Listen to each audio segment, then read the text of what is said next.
ಓಹ್, ಒಂದೇ ಒಂದು ವಿಡಿಯೋ ನನ್ನ ಇಡೀ ಲೈಫ್ನೇ ಚೇಂಜ್ ಮಾಡ್ಬಿಡ್ತು. ನನ್ನ ಮೇಲೆ FIR ಆಗೋದೇನೋ, ಪೊಲೀಸ್ ಅವರು ನನ್ನ ಪೊಲೀಸ್ ಸ್ಟೇಷನ್ ಎಳ್ಕೊಂಡು ಹೋಗ್ಲಿಕ್ಕೆ ಮನೆಗೆ ಬರೋದೇನೋ, ಅದಾದ್ಮೇಲೆ ನಾನು ನನ್ನ ಮನೆಯವರು ಕೋರ್ಟು ಕಚೇರಿ ಅಂತ ಅಲ್ದಾಡೋದು.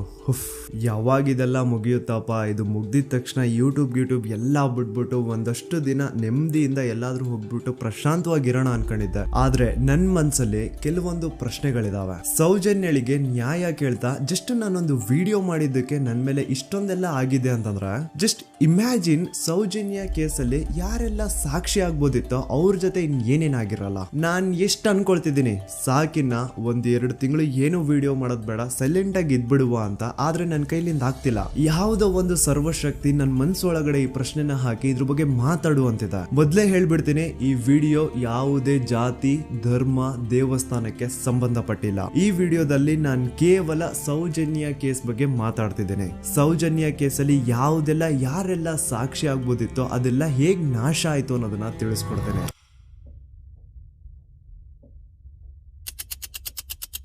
ನೆನಪು ಮಾಡ್ಕೊಳ್ಳಿ, 9 ಅಕ್ಟೋಬರ್ 2012 ಸೌಜನ್ಯ ಕಾಣೆ ಆದಾಗ ಸೌಜನ್ಯನ ಮನೆಯವರು ಅಂಡ್ ಊರಿನ 200-300 ಜನ ಸೇರ್ಕೊಂಡು ರಾತ್ರಿ 12 ಗಂಟೆವರೆಗೂ ಸೌಜನ್ಯಗೋಸ್ಕರ ಹುಡುಕ್ತಾರ.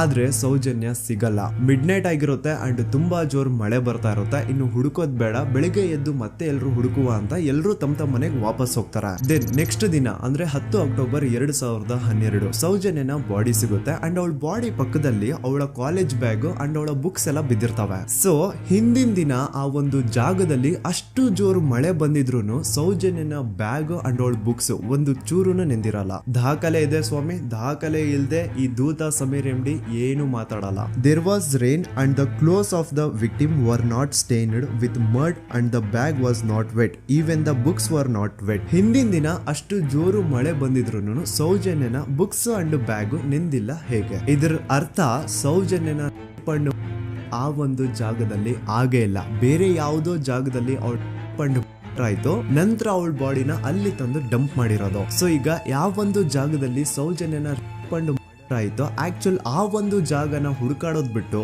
ಪೊಲೀಸರು ಉಲ್ಟಾ ಏನ್ ಮಾಡ್ತಾರೆ ಅಂದ್ರೆ, ಯಾವೊಂದು ಜಾಗದಲ್ಲಿ ಸೌಜನ್ಯನ ಬಾಡಿ ಸಿಕ್ಕಿತ್ತೋ ಅದೇ ಜಾಗದಲ್ಲೇ ಅವಳು ಆಗಿತ್ತು ಅಂತ ಪ್ರೂವ್ ಮಾಡ್ಲಿಕ್ಕೆ ಹೊರಡ್ತಾರ. ಇಲ್ಲಿ ಪೊಲೀಸ್ ಅವರ ಬುದ್ಧಿವಂತಿಕೆ ನೋಡಿ, ಯಾವೊಂದು ಜಾಗದಲ್ಲಿ ಸೌಜನ್ಯನ ಬಾಡಿ ಸಿಕ್ಕಿತ್ತೋ ಅಲ್ಲಿ ಅವ್ರದ್ದು ಯಾವುದೇ ಒಂದು ಒಳ ಉಡುಪು ಸಿಗಲ್ಲ. ಅದಕ್ಕೆ ಇವ್ರು ಏನ್ ಮಾಡ್ತಾರೆ ಅಂದ್ರೆ, ನೆಕ್ಸ್ಟ್ ದಿನ ಸೌಜನ್ಯ ಮನೆಗೆ ಹೋಗ್ಬಿಟ್ಟು ಅಲ್ಲಿ ಮನೆಯವರಿಂದ ಸೌಜನ್ಯನ ಇನ್ನರ್ ವೇರ್ಸ್ ನ ಇಸ್ಕೊಂಡ್ ಬಂದು ಅದನ್ನ ನಂತರ ರಿಪೋರ್ಟ್ಸ್ ಅಲ್ಲಿ ಇದು ನಮ್ಗೆ ಸೌಜನ್ಯ ಬಾಡಿ ಸಿಕ್ಕಿದ ಜಾಗದಲ್ಲೇ ಸಿಕ್ಕಿದ್ದು ಅಂತ ಮೆನ್ಷನ್ ಮಾಡ್ತಾರೆ. ಪೊಲೀಸ್ನವರು ಅವಳ ಪುಸ್ತಕ ಎಲ್ಲ ಹುಡುಕಾಡಿದ್ರು, ಯಾರಾದ್ರೂ ಫೋನ್ ನಂಬರ್ ಉಂಟಾ ಅಂತ ಹೇಳಿ ತುಂಬ ನಾ ಎಲ್ಲ ತೆಗೆದುಕೊಟ್ಟೆ. ನನ್ನ ಮಗಳ ವಿಷಯ ನನಗೆ ಎಲ್ಲ ಗೊತ್ತು ಸರ್, ನೋಡಿ ಪುಸ್ತಕ ಅಂತ ನೋಡಿದೆ. ಅವಾಗ ನನ್ನ ತಂಗಿಯ ಒಂದು ನಂಬ್ರ ಇತ್ತು, ಆ ನಂಬ್ರನ್ನು ತಗೊಂಡೋಗಿದ್ದಾರೆ. ಆಮೇಲೆ ಮನೆಯಿಂದ ಮರು ದಿವಸ ಸಂತೋಷ್ ರಾವ್ ಸಿಕ್ಕಿದ ದಿವಸ ಹೊಲ ಉಡುಪಿದೆಯಲ್ಲ ಸರ್, ಅದು ಮನೆಯಿಂದ ತಗೊಂಡೋಗಿದ್ದಾರೆ. ಅದಕ್ಕೆ ನಾವು ಒಂದು ಗುರುತಿಗೆ ಒಂದು ಸ್ಟಿಚ್ ಮಾಡಿಕೊಟ್ಟಿದ್ದೇವೆ, ನೂಲಿನ ಒಂದು ಬಿಳಿ ನೂಲಿನ ಒಂದು ಸ್ಟಿಚ್ ಮಾಡಿಕೊಟ್ಟಿದ್ದೇವೆ. ಅದನ್ನೇ ತನಿಖೆಗೆ ಅವರಲ್ಲಿ ಇಟ್ಟಿದ್ದಾರೆ. ನೋಡಿ, ಪೊಲೀಸ್ ಅವ್ರ ಪ್ರಕಾರ ಸೌಜನ್ಯ ಆಗಿದ್ದು ಆ ಒಂದು ಹಳ್ಳ ಹತ್ರ, ಆದ್ರೆ ಆಕ್ಚುಲಿ ಅಲ್ಲಿ ಆಗೇ ಇಲ್ಲ. ಬಟ್ ಸ್ಟಿಲ್ ಈ ಒಂದು ಪಾಯಿಂಟ್ ನ ಪ್ರೂವ್ ಮಾಡ್ಲಿಕ್ಕೆ ಪೊಲೀಸ್ ಅವರು ಯಾವ ಮಟ್ಟಕ್ಕೆ ಹೋಗ್ತಾರೆ ಅಂತಂದ್ರೆ, ಯಾವೊಂದು ಜಾಗದಲ್ಲಿ ಸೌಜನ್ಯನ ಬಾಡಿ ಸಿಕ್ಕಿತ್ತೋ ಅಲ್ಲಿಂದ 50 ಅಡಿ ದೂರದಲ್ಲಿ ಸಂತೋಷ್ ರಾವ್ನ ಒಂದು ಟೆಂಟ್ ಹಾಕ್ಸ್ತಾರ. ಸೌಜನ್ಯನ ಆಗ್ಬೇಕಾದ್ರೆ ಎಲ್ಲೋ ಬಾಹುಬಲಿ ಬೆಟ್ಟದಲ್ಲಿ ಇದ್ದಂತಹ ಸಂತೋಷ್ ರಾವ್ ಇಲ್ಲ ಅದೇ ಜಾಗದಲ್ಲಿ ಇದ್ದ ಅಂತ ಪ್ರೂವ್ ಮಾಡ್ಲಿಕ್ಕೆ ಸಂತೋಷ್ ರಾವ್ನ ಒಂದು ಟೆಂಟ್ ಹಾಕ್ತಾರೆ. ಒಂದಿಷ್ಟು ಪ್ಲಾಸ್ಟಿಕ್ ಚೀಲಗಳನ್ನ ಹಾಸ್ಬಿಟ್ಟು ಅದ್ರ ಮೇಲೆ ಸಂತೋಷ್ ರಾವ್ನ ಕೆಲವೊಂದು ಥಿಂಗ್ಸ್ ಇಟ್ಬಿಟ್ಟು ಇವ್ನು ಇಲ್ಲೇ ಇದ್ದ ಅಂತ ಪ್ರೂವ್ ಮಾಡಿಸ್ತಾರ. ಈಗ ಸ್ವಲ್ಪ ತಲೆ ಯೂಸ್ ಮಾಡಿ, ಸೌಜನ್ಯ ಕಾಣೆಯಾಗಿದ್ದ ದಿನ ಸೌಜನ್ಯನ ಮನೆಯವರು ಅಂಡ್ ಊರಿನ ಜನ ಸುಮಾರು 200-300 ಜನ ಸೇರ್ಕೊಂಡ್ಬಿಟ್ಟು ಸೌಜನ್ಯಗೋಸ್ಕರ ಹುಡುಕ್ತಾರ. ಅವ್ರು ಅದೇ ಜಾಗದಲ್ಲಿ ಹುಡುಕ್ತಾರ ಗುರು, ಎಲ್ಲೂ ಜಾಸ್ತಿ ದೂರ ಹೋಗಲ್ಲ, ಅದೇ ಜಾಗದಲ್ಲಿ ಹುಡುಕ್ತಿರ್ತಾರ. ಕತ್ಲೆಯಲ್ಲಿ ಸೌಜನ್ಯನ ಬಾಡಿ ಕಾಣಿಸಿಲ್ಲ ಅನ್ಕೊಳ್ಳಿ, ಏನೋ ಸ್ವಲ್ಪ ಪೊದೆಗಳ ಹಿಂದೆ ಅಥವಾ ಬೇಲಿಗಳು ಅಡ್ಡ ಬಂದಿರಬಹುದು, ಹಾಗಾಗಿ ಅವಳ ಬಾಡಿ ಕಾಣಿಸಿಲ್ಲ ಅನ್ಕೊಳ್ಳಿ. ಆದ್ರೆ ಅಲ್ಲಿಂದನೇ 50 ಅಡಿ ದೂರದಲ್ಲಿರುವಂತಹ ಸಂತೋಷ್ ರಾವ್ನ ಟೆಂಟ್ ಆ 200-300 ಜನರಲ್ಲಿ ಒಬ್ರಿಗೂ ಕಾಣಿಸಿಲ್ವಾ? ಅಷ್ಟೇ ಅಲ್ಲ, ನೆಕ್ಸ್ಟ್ ದಿನ ಅಂದ್ರೆ 10 ಅಕ್ಟೋಬರ್ 2012 ಸೌಜನ್ಯನ ಮೃತದೇಹ ಸಿಕ್ಕಿದೆ ಅನ್ನೋ ಒಂದು ನ್ಯೂಸ್ ಲೋಕ್ ಲೈಟ್ಸ್ ಗೆಲ್ಲ ಗೊತ್ತಾದಾಗ ಅಲ್ಲಿ ಒಂದು ಅಂದಾಜು ಪ್ರಕಾರ 3000 ಜನ ಸೇರ್ತಾರಂತ. ಆಗ್ಲೂ ಸಹ ಆ 3,000 ಜನರಲ್ಲಿ ಒಬ್ರಿಗೂ ಸಹ ಆ ಸಂತೋಷ್ ರಾವ್ನ ಟೆಂಟ್ ಕಾಣಿಸೇ ಇಲ್ಲ. ಜಾಸ್ತಿ ದೂರ ಇಲ್ಲ ಗುರು, ಎಲ್ಲಿ ಬಾಡಿ ಸಿಕ್ಕಿರುತ್ತೋ ಅಲ್ಲಿಂದ 50 ಅಡಿ ದೂರ ಅಷ್ಟೇ. ಆದ್ರೂ ಆ ಟೆಂಟ್ ಯಾರಿಗೂ ಕಾಣಿಸೇ ಇಲ್ಲ. ಹೇಗೆ? ಯಾಕಂತಂದ್ರೆ ಆ ಟೆಂಟ್ ಅಲ್ಲಿ ಇರ್ಲೇ ಇಲ್ಲ. ಇದ್ರೆ ತಾನೇ ಕಾಣಿಸೋದಕ್ಕೆ. ಪಾಪ ಸಂತೋಷ್ ರಾವ್ನ ಈ ಕೇಸಲ್ಲಿ ಹೆಂಗಾದ್ರೂ ಮಾಡಿ ಫಿಟ್ ಮಾಡ್ಲೇಬೇಕು ಅಂತ ಪೊಲೀಸ್ ಅವ್ರು ಫಿಕ್ಸ್ ಆಗ್ಬಿಟ್ಟಿದ್ರು. ಇನ್ನೊಂದು ಲಾಜಿಕಲ್ ಪಾಯಿಂಟ್ ಹೇಳ್ತೀನಿ ನಿಮ್ಗೆ. ಈ ಒಂದು ಸ್ಟೇಟ್ಮೆಂಟ್ ನ ನೋಡಿ. ಈ ಸ್ಟೇಟ್ಮೆಂಟ್ ಬೇರೆ ಯಾರು ಕೊಟ್ಟಿದ್ದಲ್ಲ ಗುರು. 5 ಜನ ಕಿಡಿಗೇಡಿಗಳು ಸಂತೋಷ್ ರಾವ್ನ ಬಾಹುಬಲಿ ಬೆಟ್ಟದಿಂದ ಕರ್ಕೊಂಡ್ ಬಂದು ಪೊಲೀಸ್ ಅವ್ರ ಕೈಗೆ ಒಪ್ಸಿದ್ರು. ಆ ಕಿಡಿಗೇಡಿಗಳಲ್ಲೇ ಒಬ್ಬ ಕೊಟ್ಟಂತಹ ಸ್ಟೇಟ್ಮೆಂಟ್ ಇದು. ಇದ್ರಲ್ಲಿ ಇವನ್ ಹೇಳ್ತಿದ್ದಾನೆ ಸಂತೋಷ್ ರಾವ್ ಕೈಯಲ್ಲಿ ಒಂದು ಚೀಲ ಇತ್ತು ಅಂತ. ಈಗ ಸಂತೋಷ್ ರಾವ್ನ ಅರೆಸ್ಟ್ ಮಾಡಾದ್ಮೇಲೆ ಅವನ ಕೈಯಲ್ಲಿ ಇದ್ದಂತಹ ಚೀಲ ಕೂಡ ಪೊಲೀಸ್ ಅವರು ತಮ್ಮ ಕಸ್ಟಡಿಗೆ ತಗೊಂಡಿರ್ತಾರೆ ತಾನೆ. ಹಾಗಿದ್ರೆ ಸಂತೋಷ್ ರಾವ್ನ ಚೀಲ ಅಂಡ್ ಅದ್ರಲ್ಲಿ ಇದ್ದಂತಹ ಅವನ ವಸ್ತುಗಳು ಪೊಲೀಸ್ ಕಸ್ಟಡಿಲೇ ಇರ್ಬೇಕೆ ಹೊರತು ಅದ್ಯಾವುದೋ ಕಾಡಲ್ಲಿ ಆ ಟೆಂಟ್ ಒಳಗಡೆ ಅಲ್ಲ. ಅಂಡ್ ಇನ್ನೊಂದು ಮೇನ್ ಇಂಪಾರ್ಟೆಂಟ್ ಆಗಿ ಸಂತೋಷ್ ರಾವ್ನ ಪೊಲೀಸ್ ಅವರು ಕಸ್ಟಡಿಗೆ ತಗೊಂಡಿದ್ದು 11 ಅಕ್ಟೋಬರ್ 2012. ಆದ್ರೆ ಅಫಿಷಿಯಲ್ ಆಗಿ ಪೇಪರ್ಸ್ ಮೇಲೆ ತೋರಿಸಿರೋದು 13 ಅಕ್ಟೋಬರ್ 2012. ಹಾಗಿದ್ರೆ ಆ 2 ದಿನ ಸಂತೋಷ್ ರಾವ್ನ ಪೊಲೀಸ್ ಸ್ಟೇಷನ್ ಅಲ್ಲಿ ಇಟ್ಕೊಂಡು ಪೊಲೀಸ್ ಅವರು ಏನ್ ಮಾಡ್ತಿದ್ರು? ಇದು ಇಲ್ಲಿಗಲ್ ಡಿಟೆನ್ಷನ್ ತಾನೆ. ಈಗಷ್ಟೇ ನಾನು ಡಾಕ್ಟರ್ ಆದಮ್ ಅವ್ರು ಕೊಟ್ಟಂತಹ ಪೋಸ್ಟ್ ಮಾರ್ಟಮ್ ರಿಪೋರ್ಟ್ ನೋಡಿದೆ. ಅಂಡ್ ಇದ್ರಲ್ಲಿ ಏನಿದೆ ಗೊತ್ತಾ? ಸೌಜನ್ಯ ಸತ್ತಾದ್ಮೇಲೆ ಅಲ್ಲ, ಅವಳು ಬದುಕಿರ್ಬೇಕಾದ್ರೇನೆ, ಅವಳು ಮಾಡ್ತಾ ಇರ್ಬೇಕಾದ್ರೇನೆ ಆ ದುಷ್ಕರ್ಮಿಗಳು ಅವಳ ಯೋನಿ ಒಳಗಡೆ 6 ಇಂಚು ಮಣ್ಣು ತುಂಬಿರೋದು. ಅಂಡ್ ರೀಸೆಂಟ್ ಆಗಿ ಬರ್ತಾ ಇರುವಂತಹ ಇನ್ನೊಂದು ಬಿಗ್ಗೆಸ್ಟ್ ಅಲಿಗೇಷನ್ ಏನು ಅಂತಂದ್ರೆ ಸಂತೋಷ್ ರಾವ್ ಬ್ರೇನ್ ಮ್ಯಾಪಿಂಗ್ ಗೆ ಒಪ್ಕೊಂಡಿಲ್ಲ ಅಂತ. ಅಂತವ್ರು ಪ್ಲೀಸ್ ಈ ಒಂದು ಡಾಕ್ಯುಮೆಂಟ್ ನ ಕಂಡ್ಬಿಟ್ಟು ನೋಡಿ. ಇಲ್ಲಿ ಸಂತೋಷ್ ರಾವೇ ಹೇಳ್ತಿದ್ದಾನೆ, ಅಪರಾಧಿ ಎಂದು ಸಾಬೀತು ಮಾಡಲು ಅಗತ್ಯವಿರುವ ಯಾವುದೇ ವೈಜ್ಞಾನಿಕ ಪರೀಕ್ಷೆಗೆ ಒಳಪಡಲು ಸ್ವಯಂ ಇಚ್ಛೆ ವ್ಯಕ್ತಪಡಿಸಿರುತ್ತೇನೆ. ಕೆಳಗಡೆ ಸಂತೋಷ್ ರಾವ್ನ ಸಿಗ್ನೇಚರ್ ಇದೆ ಅಂಡ್ ಈ ಕಡೆ ಕೋರ್ಟ್ ನ ಸೀಲ್ ಕೂಡ ಇದೆ. ಅಂಡ್ ಇನ್ನೊಂದು ವಿಷಯ, ನನ್ನ ವಿಡಿಯೋದಲ್ಲಿ ನಾನು ಹೇಳಿದ್ದೀನಿ ಸಂತೋಷ್ ರಾವ್ಗೆ ಫಿಮೋಸಿಸ್ ಅನ್ನೋ ಒಂದು ಕಾಯಿಲೆ ಇತ್ತು ಅಂತ. ಅಂಡ್ ಅಲ್ಲಿ ಇನ್ನೊಂದು ಪಾಯಿಂಟ್ ಕೂಡ ಹೇಳಿದ್ದೀನಿ, ಇನ್ ಕೇಸ್ ಅವನ್ ಏನಾದ್ರು ಮಾಡಿದ್ರೆ ನರಕ ಅನುಭವಿಸ್ತಾನೆ ಅಂತ. Note that point. In case ನಾ ಸಂತೋಷ್ ರಾವ್ ಮಾಡ್ಲಿಕ್ಕೆ ನಾಲಾಯಕ್ ಅಂತಾನು ಹೇಳಿಲ್ಲ, ಲಾಯಕ್ ಅಂತಾನು ಹೇಳಿಲ್ಲ. ಇನ್ ಕೇಸ್ ಮಾಡಿದ್ರೆ ನರ್ಕ ಅನುಭವಿಸ್ತಾನೆ ಅಂತ ಹೇಳಿದ್ದು. ನೋಡಿ, ಹೇಳ್ತಾ ಹೋದ್ರೆ ಬೇಜಾನ್ ಇದೆ. ಆಸ್ ಎ ಯೂಟ್ಯೂಬರ್ ಆ ಕೇಸ್ ಫೈಲ್ಸ್ ನ ನೋಡ್ತಾ ಇದ್ರೆ ನನ್ಗೆನೆ ಬೇಜಾನ್ ಡೌಟ್ಸ್ ಬರ್ತಾ ಇದೆ ಪೊಲೀಸ್ ಅವರ ಇನ್ವೆಸ್ಟಿಗೇಷನ್ ಮೇಲೆ. ಸೊ ಅದನ್ನೆಲ್ಲ ಗಮನದಲ್ಲಿ ಇಟ್ಕೊಂಡು ನಾನ್ ಹೇಳೋದಿಷ್ಟೇ, ಈ ಒಂದು ಕೇಸ್ ಅಲ್ಲಿ ಯಾವ ಆಂಗಲ್ ಇಂದನೂ ಪೊಲೀಸ್ ಅವ್ರ ಕಡೆಯಿಂದ ಫೇರ್ ಇನ್ವೆಸ್ಟಿಗೇಷನ್ ಆಗಿಲ್ಲ. And I clear my point. ಈಗ ಈ ಒಂದು ಸೌಜನ್ಯ ಕೇಸ್ ಅಲ್ಲಿ ಯಾರೆಲ್ಲ ಸಾಕ್ಷಿ ಆಗ್ಬೋದಿತ್ತು, ಅವ್ರ ಜೊತೆ ಏನಾಯ್ತು ಅಂತ ಹೇಳ್ತೇನೆ. ಮೊದಲನೇದಾಗಿ ರವಿ ಪೂಜಾರಿ. ಇವನ್ ಬಗ್ಗೆ ನಾನು ಫಸ್ಟ್ ವಿಡಿಯೋದಲ್ಲೇ ಹೇಳಿದೀನಿ. ಆ 5 ಜನ ಕಿಡಿಗೇಡಿಗಳು ಯಾರು ಸಂತೋಷ್ ರಾವ್ನ ಪೊಲೀಸ್ ಅವರಿಗೆ ಅರೆಸ್ಟ್ ಮಾಡಿಕೊಟ್ರು ಅದ್ರಲ್ಲಿ ಇವನು ಒಬ್ಬ. ಸೊ ಈ ಸೌಜನ್ಯನ ಕೇಸ್ ಯಾವಾಗ CBI ಗೆ ಟ್ರಾನ್ಸ್ಫರ್ ಆಗುತ್ತೆ ಅಂತ ಗೊತ್ತಾಗುತ್ತೋ ಈ ರವಿ ಪೂಜಾರಿ ಉರ್ಲಾಕೊಂಡು ಸತ್ ಹೋಗ್ತಾನೆ. ರವಿ ಪೂಜಾರಿ ಹಾಕೊಂಡು ಸತ್ ಹೋದ ಅಂತಾರೆ, ಆದ್ರೆ ಅವ್ನು ಹಾಕೊಂಡೇ ಸತ್ ಹೋದ ಅಂತ ಯಾರು ಐ ವಿಟ್ನೆಸ್ ಇಲ್ಲ. ಹಾಗಾಗಿ ಇವನ ಒಂದು ಸಾವು ಒಂದು ನಿಗೂಢ ಸಾವಾಗಿ ಉಳ್ಕೊಂಡ್ಬಿಡ್ತು. ಇನ್ನೊಬ್ಳು ಬಂದು ವಾರಿಜಾ ಅಂತ.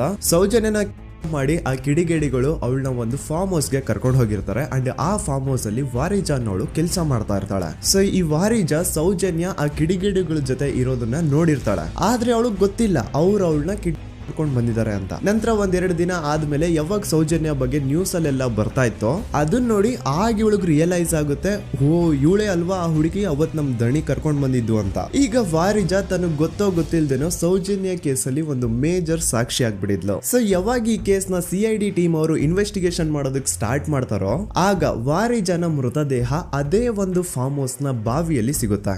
ಬಾವಿಲಿ ಇವಳೇ ಸ್ವತಃ ಜಿಗ್ದು ತನ್ನ ಪ್ರಾಣ ಬಿಟ್ಲು ಅಂತ ಹೇಳ್ತಾರೆ. ಆದ್ರೆ ಅವಳೇ ಬಾವಿಗೆ ಬಿದ್ದು ಅವಳು ಪ್ರಾಣ ಬಿಟ್ಲು ಅಥವಾ ಅವಳಿಗೆ ಯಾರಾದ್ರೂ ಬಾವಿಲಿ ಬೀಳ್ಸಿ ಸಾಯಿಸಿದ್ರು ಗೊತ್ತಿಲ್ಲ. ಅಂಡ್ ಇನ್ನೊಂದು ವಿಷಯ, ಯಾವ ಒಂದು ಬಾವಿ ಒಳಗಡೆ ವಾರಿಜಾನ ಬಾಡಿ ಸಿಕ್ಕಿತ್ತೋ ಆ ಬಾವಿನ ದಣಿಗಳು ಒಂದ್ ಸ್ವಲ್ಪ ದಿನ ಆದ್ಮೇಲೆ ಕಂಪ್ಲೀಟ್ ಮುಚ್ಚಾಕ್ಬಿಡ್ತಾರೆ. ಯಾಕೆ? ಇನ್ನೊಬ್ಬ ಬಂದು ಗೋಪಾಲ್ ಕೃಷ್ಣ.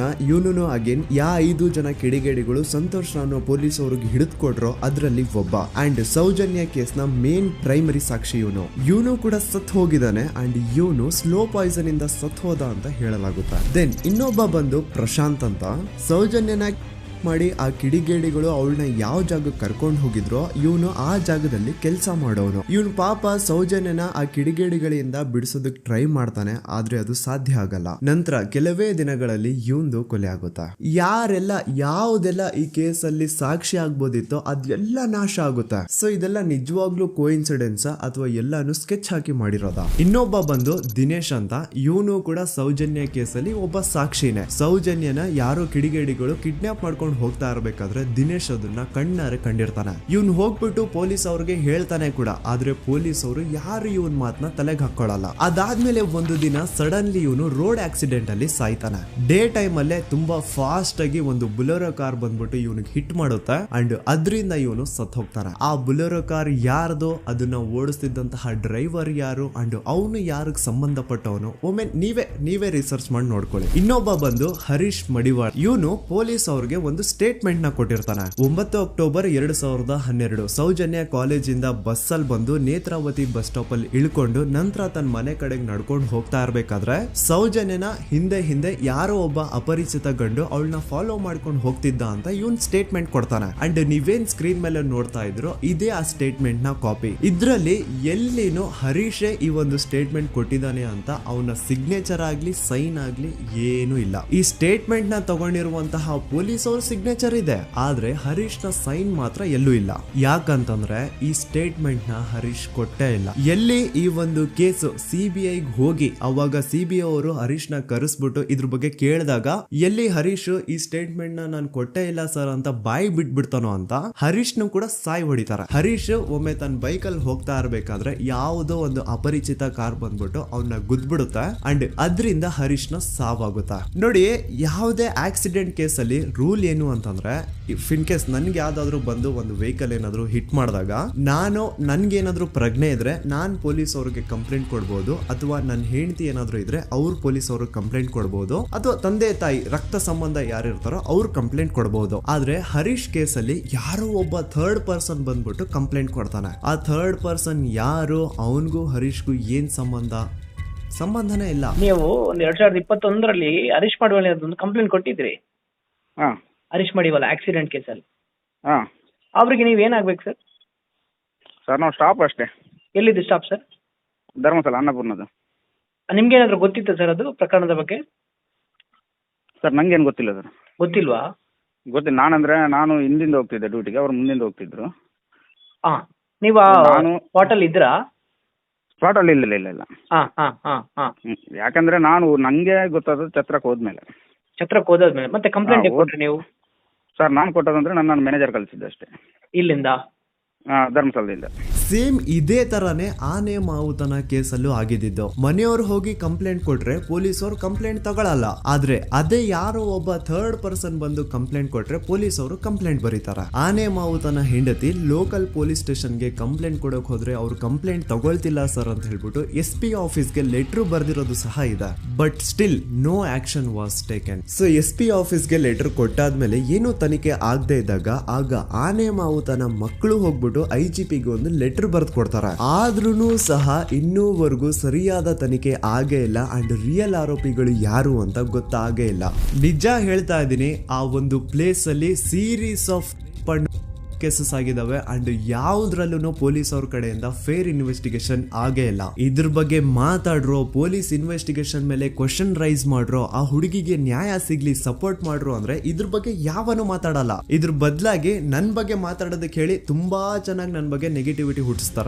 ಜಾತಿ ಧರ್ಮ ತರೋದು, ಇವ್ನ್ ಯಾವ್ದಾವ್ದು ಆಪ್ಸ್ ನ ಪ್ರಮೋಟ್ ಮಾಡ್ತಿದ್ದ, ಇವನ್ ಮಾತು ಯಾಕೆ ನಂಬ್ತೀರಾ ಅಂತ ನನ್ ಬಗ್ಗೆನೆ ನೆಗೆಟಿವಿಟಿ ಹುಟ್ಟಿಸೋದು. ಇವನು ಆ ಆಪ್ ಪ್ರಮೋಟ್ ಮಾಡ್ತಿದ್ದ, ಇವನು ಈ ಆಪ್ ಪ್ರಮೋಟ್ ಮಾಡ್ತಿದ್ದ, ಇವನ್ ಮಾತುಗಳನ್ನ ಯಾಕೆ ನಂಬ್ತೀರಾ, ಇವನು ಮುಸ್ಲಿಂ ಇದಾನೆ, ಇವನು ಮುಲ್ಲಾ ಇದಾನೆ, ಅದು ಇದು ಅಂತ ಮಾತಾಡೋದು. ಹೌದು ಗುರು, ನಾನ್ ಪ್ರಮೋಷನ್ಸ್ ನ ಮಾಡಿದೀನಿ. ನಾನು ಆ ಆಪ್ದು ಮಾಡಿದೀನಿ, ಈ ಆಪ್ದು ಮಾಡಿದೀನಿ, ಎಲ್ಲಾ ತರ ಆಪ್ದು ನಾನು ಪ್ರಮೋಷನ್ಸ್ ಮಾಡಿದೀನಿ. ಈಗ ಹಿಂದೆ ನಾನು ಮಾಡಿರುವಂತಹ ಪ್ರಮೋಷನ್ಸ್ಗೂ ಈ ಕೇಸ್ಗೂ ಏನ್ ಸಂಬಂಧ? ಅನ್ನೆಸೆಸರಿ ಆಗಿ ಮ್ಯಾಟರ್ ನ ಡೈವರ್ಟ್ ಮಾಡ್ಲಿಕ್ಕೆ ಟ್ರೈ ಮಾಡಬೇಡಿ. ಇನ್ಮೇಲೆ ನಾನೇನಾದ್ರೂ ಆತರ ಅಪ್ಲಿಕೇಶನ್ಸ್ ನ ಪ್ರಮೋಷನ್ ಮಾಡಿದ್ರೆ ಆಗ ಬಂದು ನೀವು ನನ್ನನ್ನ ಪ್ರಶ್ನೆ ಮಾಡೋದ್ರಲ್ಲಿ ಅರ್ಥ ಇದೆ. ಹಿಂದೆ ಮಾಡಿರೋದನ್ನ ಇಟ್ಕೊಂಡು ಮಾತಾಡಿ ವಿಡಿಯೋ ಮಾಡೋದಲ್ಲ ಕಂಟೆಂಟ್ ಅಂದ್ರೆ. ಅಂಡ್ ಇನ್ನೊಂದು ವಿಷಯ, ನಾನು ದೂತ ಸಮೀರ್ MD ಯೂಟ್ಯೂಬ್ ಚಾನಲ್ ನ ಸ್ಟಾರ್ಟ್ ಮಾಡಿ ಕೇವಲ ಆಗಿರೋದು 8 ತಿಂಗಳಷ್ಟೇ. ಅಂಡ್ ಈ 8 ತಿಂಗಳಲ್ಲಿ ನಾನು ಹಾಕಿರೋದು ಕೇವಲ 12 ವಿಡಿಯೋಸ್. ಅದರಲ್ಲಿ 1-2 ಆಲ್ರೆಡಿ ಟೇಕ್ ಡೌನ್ ಆಗಿದಾವೆ. ಸೊ ಅಷ್ಟು ಬೇಗ ಅದ್ ಹೆಂಗ್ ನೀವು ಜಡ್ಜ್ ಮಾಡ್ಬಿಟ್ರಿ ನಾನು ಆಂಟಿ ಹಿಂದೂ ಅಂತ? ನಿಮಗ್ ನಿಜವಾಗ್ಲೂ ನಾನು ಆಂಟಿ ಹಿಂದೂ ಅನ್ಸಿದ್ರೆ ನಂದು ಇನ್ನೊಂದು ಚಾನಲ್ ಇದೆ ಸಮೀರ್ MD ಅಂತ. ಅಲ್ಲಿ ನಾನು ಅಪ್ಲೋಡ್ ಮಾಡಿರುವಂತಹ ಈ ಎಲ್ಲಾ ವಿಡಿಯೋಸ್ ನ ನೋಡಿ. ಜಾಸ್ತಿ ಜಸ್ಟಿಫೈ ಮಾಡ್ಲಿಕ್ಕೆ ಹೋಗಲ್ಲ ಗುರು, ನನ್ನ ಹಳೆ ಸಬ್ಸ್ಕ್ರೈಬರ್ಸ್ಗೆ ಗೊತ್ತು ನನ್ನ ಕ್ಯಾರೆಕ್ಟರ್ ಏನು ಅಂತ. ಅಂಡ್ ಇನ್ನು ಇವನ್ ವಿಡಿಯೋ 18 ಮಿಲಿಯನ್ ಪ್ಲಸ್ ವ್ಯೂಸ್ ನ ಪಡ್ಕೊಂಡಿದೆ. ಇವನ್ಗೆ ಇಷ್ಟ ಲಕ್ಷ ದುಡ್ಡು ಬಂದಿರುತ್ತೆ, ಅಷ್ಟ್ ಲಕ್ಷ ದುಡ್ಡು ಬಂದಿರುತ್ತೆ ಅನ್ನೋರ್ಗೆ ಈ ಒಂದು ಇಮೇಲ್ ನ ಒಮ್ಮೆ ನೋಡಿ. ನನ್ ವಿಡಿಯೋ ವೈರಲ್ ಆಗ್ತಿದ್ದಂಗೆ ಆ ವಿಡಿಯೋ ಡಿಮಾನಿಟೈಸ್ ಆಗೋಯ್ತು. ಇಲ್ಲಿ ಅತ್ಯಾಚಾರಿ ಬೆಂಬಲಿಗರ ಥಿಂಕಿಂಗ್ ನೋಡಿ. ಆ ವಿಡಿಯೋ ಇಂದ ನನ್ಗೆ ಎಷ್ಟು ರೆವೆನ್ಯೂ ಬಂತು ಅನ್ನೋದನ್ನ ಥಿಂಕ್ ಮಾಡ್ತಿದ್ದಾರೆ. ಆ ವಿಡಿಯೋ ಇಂದ ನಾನು ಎಷ್ಟು ಸಫರ್ ಆಗಿರ್ಬೋದು ಅನ್ನೋದನ್ನ ಥಿಂಕ್ ಮಾಡಿದ್ರ ನೋಡಿ. ನಾನೊಂದು ವಿಡಿಯೋ ಮಾಡಿದ್ದಕ್ಕೆ ಜನ ಜಾಗೃತರಾದ್ರು. ನನ್ಗೆ ನನ್ ಬಗ್ಗೆ ನಿಮ್ ಬಗ್ಗೆ ತುಂಬಾ ಹೆಮ್ಮೆ ಇದೆ. ನೀವೆಲ್ಲ ಜಾತಿ ಧರ್ಮ ಅನ್ನೋದು ಮುಖ್ಯ ಅಲ್ಲ, ನ್ಯಾಯ ಮುಖ್ಯ ಅಂತ ಬೆಂಬಲಿಸಿದ್ರೆ. ಸೌಜನ್ಯನ ತಾಯಿ ಅಂಡ್ ಕುಟುಂಬದವರು 13 ವರ್ಷದಿಂದ ಧೈರ್ಯವಾಗಿ ನ್ಯಾಯಕ್ಕಾಗಿ ಬೇಡ್ತಾವ್ರೆ. 13 ವರ್ಷದಿಂದ ಮಹೇಶ್ ಶೆಟ್ಟಿ ಸರ್ ಒಂದು ಹೆಣ್ಣು ಮಗುವಿನ ನ್ಯಾಯಕ್ಕೆ ಎಲ್ಲಾ ತರದ ಅವಮಾನ ಸಹಿಸಿಕೊಂಡು ಬೆಟ್ಟದಂತೆ ನಿಂತು ಎಲ್ಲೂ ಕಾಂಪ್ರಮೈಸ್ ಆಗದೆ ಹೋರಾಟ ಮಾಡ್ತಾವ್ರೆ. ಈಗ ಈ ನಿಮ್ಮ ದೂತ ಸಮೀರ್ MD ಇಂದ ಕರ್ನಾಟಕಾದ್ಯಂತ ಅನೇಕ ಕನ್ನಡ ಪರ ಸಂಘಟನೆಗಳು, ಎಲ್ಲಾ ವಿಚಾರ, ಎಲ್ಲಾ ಪಂಥದ ಪ್ರಗತಿಪರ ವೇದಿಕೆಗಳು ಸೌಜನ್ಯ ನ್ಯಾಯಕ್ಕಾಗಿ ಒಂದಾಗಿವೆ. ಅಂಡ್ ಈ ಹೋರಾಟ ಕೇವಲ ಸೌಜನ್ಯಳಿಗೆ ಮಾತ್ರ ಸೀಮಿತ ಆಗಿಲ್ಲ. ನಮ್ ದೇಶದಲ್ಲಿ ದಿನಕ್ಕೆ ಆನ್ ಅನ್ ಆವರೇಜ್ 86 ಪ್ರಕರಣಗಳು ದಾಖಲೆ ಆಗ್ತವೆ. ಇದು ದಾಖಲೆ ಆಗಿರುವಂತಹ ಪ್ರಕರಣಗಳ ಸಂಖ್ಯೆ. ಅದ್ ಎಷ್ಟೋ ಕೇಸಸ್ ಪೊಲೀಸ್ ವರ್ಗ್ ಬರೋದೇ ಇಲ್ಲ. ಸೊ ಇದಕ್ಕೆಲ್ಲ ಒಂದು ಫುಲ್ ಸ್ಟಾಪ್ ಅನ್ನೋದು ಇಡಬೇಕು. ಈಗಿನ ಕಾಲದಲ್ಲಿ ಹುಡುಗಿರು ಸಮಾಜದಲ್ಲಿ ಬಿಡಿ, ಸೋಷಿಯಲ್ ಮೀಡಿಯಾದಲ್ಲಿನೂ ಸಹ ಸೇಫ್ ಇಲ್ಲ. ಹುಡುಗಿ ತನಗಿಷ್ಟ ಆಗಿರುವಂತಹ ತುಂಬಾ ನೀಟ್ ಅಂಡ್ ಕ್ಲೀನ್ ಇರುವಂತಹ ಒಂದು ಫೋಟೋನ ಸೋಷಿಯಲ್ ಮೀಡಿಯಾದಲ್ಲಿ ಶೇರ್ ಮಾಡಿದ್ರೆ ಸಾಕು, ಕಮೆಂಟ್ ಸೆಕ್ಷನ್ ಅಲ್ಲಿ ಅದೆಷ್ಟೋ ಜನ ಜೊಲ್ ಸುರಿಸ್ಕೊಂಡು ಅವಳನ್ನ ಮಾಡ್ತಿರ್ತಾರೆ. ಸೊ ಇದಕ್ಕೆಲ್ಲ ನಮ್ ಸರ್ಕಾರ ಒಂದು ಫುಲ್ ಸ್ಟಾಪ್ ಅನ್ನೋದು ಇಡ್ಲೇಬೇಕು. ಇದ್ರ ಬಗ್ಗೆ ನಿಮ್ ಒಪಿನಿಯನ್ ಏನು ಅಂತ ಕಮೆಂಟ್ ಸೆಕ್ಷನ್ ಅಲ್ಲಿ ತಿಳಿಸಿ. So as A content creator ನನ್ಗೆ ಸೌಜನ್ಯ ಕೇಸ್ ಬಗ್ಗೆ ಒಂದು ವಿಡಿಯೋ ಮಾಡ್ಬೇಕಿತ್ತು, ಮಾಡ್ದೆ. ಅದರಿಂದ ಸೌಜನ್ಯ ಪರ ಹೋರಾಟ ಏನ್ ನಡೀತಾ ಇತ್ತೋ ಅದಕ್ಕೊಂದು ಕಿಚ್ಚು ಸಿಕ್ಕಿದೆ. ಇನ್ ಮುಂದೆ ಅದನ್ನ ಹಾಗೆ ಕಂಟಿನ್ಯೂ ಮಾಡ್ಕೊಂಡು ಹೋಗೋದು ನಿಮ್ಗಳ ಜವಾಬ್ದಾರಿ. ಸೊ ಇಷ್ಟು ಹೇಳ್ತಾ ನಾನು ನಿಮ್ಮ ದೂತ ಸಮೀರ್ MD ಮತ್ತೆ ಸಿಗ್ತೀನಿ ನೆಕ್ಸ್ಟ್ ವಿಡಿಯೋದಲ್ಲಿ.